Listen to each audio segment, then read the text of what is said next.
Hello? So, pupunta na kami ng Tbilisi.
Walking In the street of Gudauri. Gudauri. So, malamig. Pero wala kang jacket. Ano ba yan?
7:30 pero maulap pa rin. Sobrang lamig. 9 degrees?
It's our own. Okay? So now how we do that? So in some of them there are nuts and walnuts. You listen to you guys? Nuts and walnuts. So now how we do? You know grape juice, we boil it, but while boiling we add little flour and it gets thicker. You know, it gets thick. So then we put inside these walnuts or nuts and dry on the sun. And it's perfect. Yeah, or nuts, that's no problem. That's no problem. Yes, it's Okay, all guys. not Once chili you on the bite teddy. and you finish, I'm just.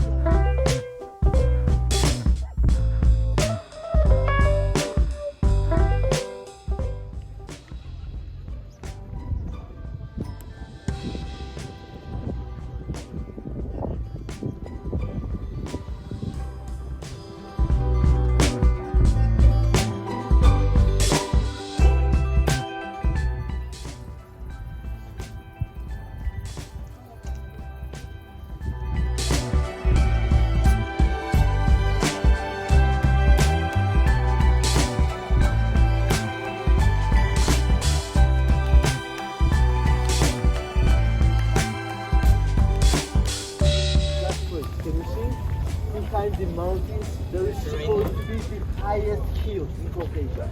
It's about 5 kilometers and 56 meters. If you see on the pictures, but in the 90% cases it is in clouds. I think very good. Smoking, not good.